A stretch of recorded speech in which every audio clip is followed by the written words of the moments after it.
Selamat pagi adik-adik. Nah, gimana?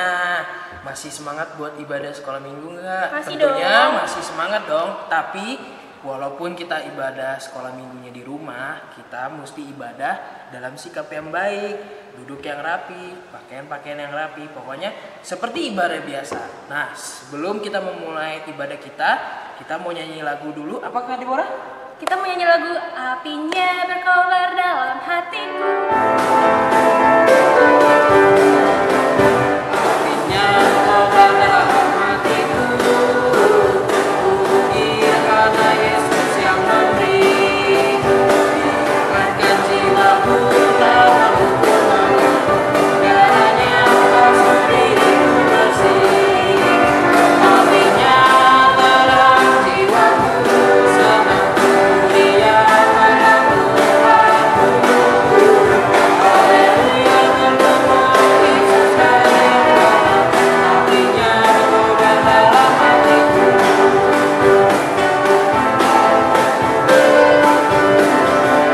Apinya berkobar dalam hatiku, gembira hatiku selamanya. Saksi berseru Yesus Juru Selamat, anakku banyak pada jarinya. Apinya dalam jiwaku, senang muliakanlah Tuhanku. Haleluya, bergema Yesus hadir. Apinya berkobar dalam hatiku. 1, 2, 3. Nah, adik-adik, sebelum kita memulai sekolah minggu kita hari ini, kita mau berdoa dulu yang akan dipimpin oleh Kak Deborah. Kak Deborah, yuk doa dulu yuk. Adik-adik, mari kita satukan hati kita. Mari kita berdoa. Tuhan Yesus, sekarang kami mau memulai ibadah sekolah minggu kami. Tuhan, berkatilah ibadah ini dari awal sampai selesai.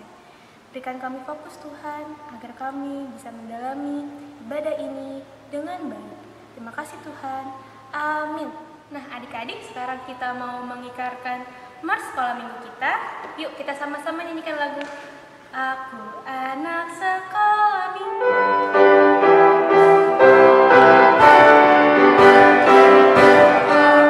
Anak sekolah minggu, mengikut Yesus, Dia Juru Selamatku, Dia menebusku, berjanji tetap jadi murid-Nya dan bersaksi memberitakan firman-Nya seluruh hidup.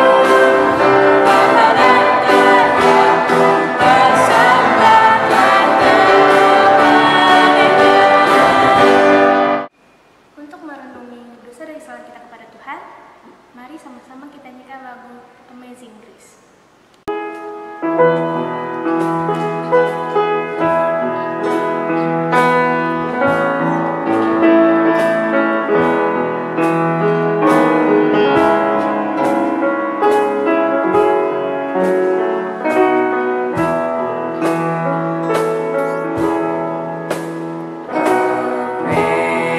Amazing grace, how sweet the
kita bersatu di dalam doa. Tuhan Yesus, kami datang Tuhan ke hadapan-Mu. Kami minta ampun dengan segala dosa-dosa kami. Kami mengakuinya Tuhan. Perkataan kami, sikap kami yang terkadang menyakiti hati sesama kami Tuhan. Dan juga menyakiti hati Tuhan. Tuhan, terkadang juga kami sulit untuk memaafkan kesalahan-kesalahan orang lain Tuhan. Kiranya Tuhan yang boleh tolong kami agar kami dimampukan untuk memaafkan orang-orang di sekitar kami. Dan Tuhan, kiranya Tuhan yang boleh menolong kami agar kami boleh diubahkan, boleh menjadi anak Tuhan yang lebih baik lagi, dan menjadi anak Tuhan yang taat kepada Tuhan. Bapa, kiranya juga Tuhan yang boleh memampukan kami semua agar kami dapat dimampukan untuk menyampaikan kebenaran atau berani bersaksi di tengah-tengah teman-teman kami atau keluarga maupun sekitar kami. Tuhan, inilah doa pengakuan dosa kami di dalam nama Tuhan Yesus. Amin. Adik-adik masih ingat ya hari ini itu kira-kira hari apa? Minggu. Hari Minggu, tapi ada sesuatu di balik hari Minggu yang hari ini. Apa coba? Yaitu hari Pentakosta. Nah, kali ini kita akan menyanyikan sebuah lagu yang berhubungan dengan Pentakosta, yaitu di hari Pentakosta. Yuk kita menyanyikan lagunya.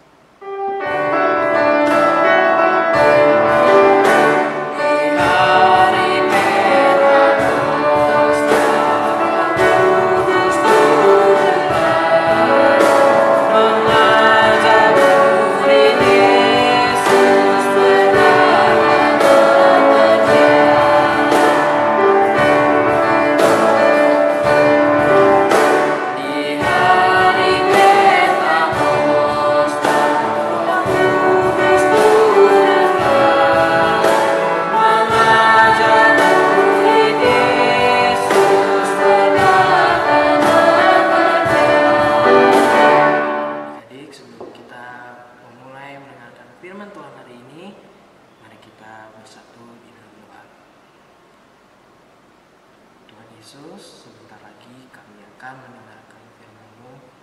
Berkati Kak Novi yang akan menceritakan firman Tuhan kepada kami, agar firman Tuhan yang kami dengar dapat kami lakukan di dalam kehidupan kami sehari-hari. Terima kasih Tuhan Yesus. Amin. Hai adik-adik, sekarang kita mau sama-sama belajar firman Tuhan. Yuk kita mau siapkan Alkitab kita dari Kisah Para Rasul 2 ayat 1 sampai dengan 13. Kisah Para Rasul pasal yang kedua ayat 1 sampai dengan 13. Dikaji baca di rumah masing-masing ya. Nah, sekarang kita mau baca bersama-sama bagian ayat hafalan kita, yaitu dari Kisah Para Rasul 1 ayat yang ke-8. Kisah Para Rasul 1 ayat 8. Yuk kita mau baca bersama-sama ya.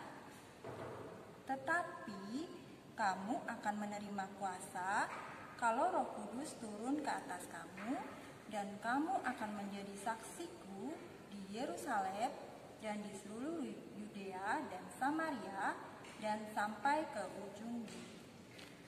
Nah, adik-adik, seperti perikop kita hari ini dari Kisah Para Rasul 2 tadi, judulnya apa adik-adik? Iya, tentang Pentakosta. Ada yang tahu nggak apa itu Pentakosta? Dalam perjanjian lama itu adalah sebuah perayaan tentang pengucapan syukur akan hasil panen mereka. Jadi ketika hari Pentakosta itu, mereka semua akan berkumpul di Yerusalem membawa hasil panen mereka masing-masing. Mereka bersuka cita merayakan Pentakosta itu. Tapi seperti yang kita baca di Alkitab kita dari Kisah Para Rasul pasal 2 tadi, ada sesuatu yang berbeda dalam kisah Pentakosta kali ini. Ketika itu, para murid dan juga semua orang percaya, mereka semua berkumpul untuk merayakan Pentakosta. Ada yang tahu berkumpul di kota mana, adik-adik? Iya, betul. Berkumpul di Yerusalem. Mereka mau merayakan Pentakosta. Tapi ketika mereka sedang berkumpul, ada sesuatu yang berbeda. Yaitu tiba-tiba di dalam ruangan itu, tempat mereka berkumpul di rumah itu, ada seperti tiupan angin yang keras di antara mereka.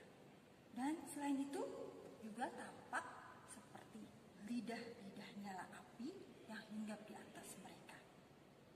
Wah, apa itu ya adik-adik? Ternyata itu adalah Roh Kudus yang turun ke atas mereka. Nah adik-adik, mungkin ya masih ada yang ingat tentang cerita minggu lalu bahwa ketika Tuhan Yesus mau naik ke surga, sebelum Tuhan Yesus naik ke surga, Tuhan Yesus berjanji sesuatu kepada murid-murid. Apa yang dijanjikan? Iya, akan ada seorang penolong untuk para murid, yaitu Roh Kudus. Ternyata di masa Pentakosta ini, ketika mereka sedang merayakan Pentakosta, Tuhan menyatakan, menggenapkan janjinya, yaitu bahwa Yesus memberikan Roh Kudus penolong untuk para murid. Dengan manifestasinya apa tadi adik-adik? Ada lidah-lidah seperti nyala api yang hinggap di atas mereka. Nah, untuk apa sih Roh Kudus ini diberikan kepada para murid? Dan apa yang terjadi tadi ketika ada Roh Kudus yang memenuhi para murid ini? Wah, mereka jadi bisa berbicara dalam berbagai bahasa. Ternyata sesuai dengan janji Tuhan bahwa Roh Kudus ini adalah seorang penolong yang diberikan untuk para murid. Roh Kudus ini menolong para murid untuk mereka bisa memahami bahasa-bahasa lain. Untuk apa adik-adik? Supaya mereka lebih mudah untuk menyaksikan tentang kebesaran Tuhan yang selama ini mereka sudah lihat, mereka saksikan bagaimana Yesus membuat mujizat, bagaimana Yesus mengajar banyak hal tentang kerajaan Allah. Nah, ketika mereka bisa memahami berbagai bahasa, pasti mereka bisa lebih mudah untuk menyampaikan kisah kebesaran Tuhan Allah ini kepada orang-orang di sekitar mereka. Jadi, Roh Kudus yang diberikan ini menolong murid-murid untuk melakukan tugas mereka, yaitu bersaksi tentang kebesaran Tuhan. Nah, bagaimana dengan kita? Kita menerima Roh Kudus juga nggak adik-adik? Iya, kita semua orang percaya juga menerima Roh Kudus. Apakah Roh Kudus juga menolong kita? Ya, Roh Kudus pasti menolong kita untuk memahami firman Tuhan, untuk menjadi anak-anak yang selalu taat melakukan firman Tuhan, dan juga menyaksikan tentang kebesaran karya Tuhan dalam hidup kita. Tapi gimana caranya kita yang masih anak SD, SMP, kelas 1 untuk bersaksi? Apa kita juga harus seperti seorang pendeta yang berkhotbah di mimbar? Oh enggak. Apalagi sekarang kan kita nggak bisa kemana-mana, kita harus di rumah aja. Tapi tetap Roh Kudus tetap bisa menolong kita, Roh Kudus menolong kita untuk menyaksikan tentang kebesaran Tuhan, tentang kebaikan Tuhan, mengajar kita untuk tetap menjadi anak-anak yang taat.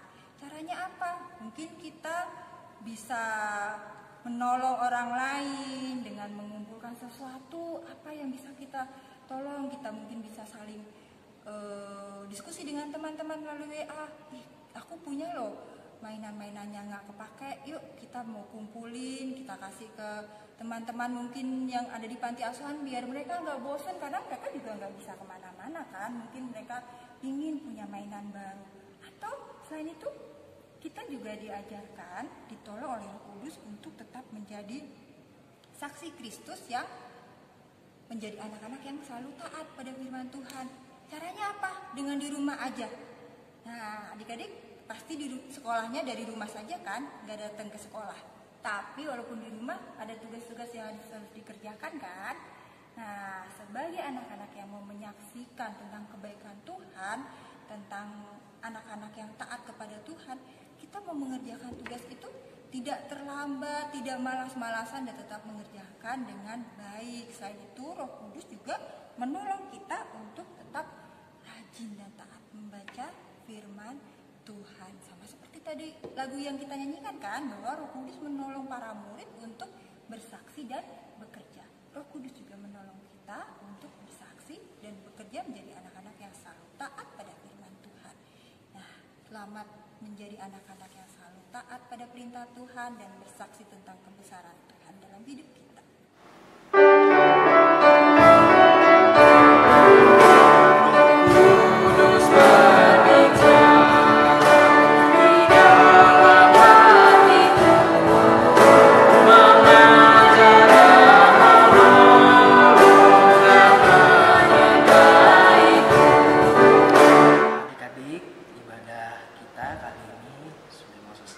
Sebelum itu, kita tutup ibadah kita dengan berdoa dan diakhiri dengan lagu Bapa Terima Kasih.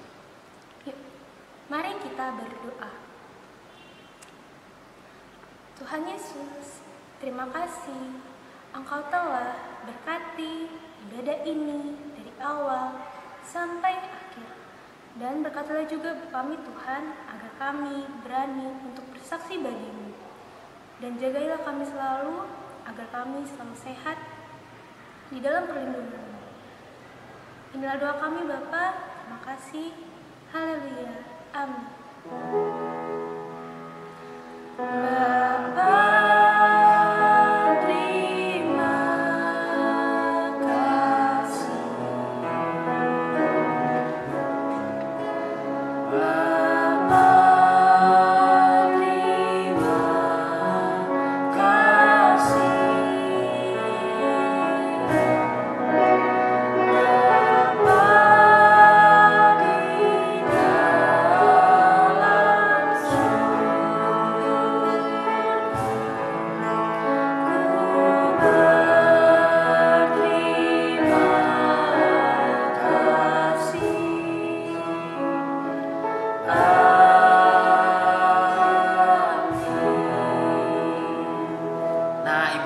sudah selesai adik-adik. Selamat hari Minggu. Selamat hari Minggu. Sampai Dadah. berjumpa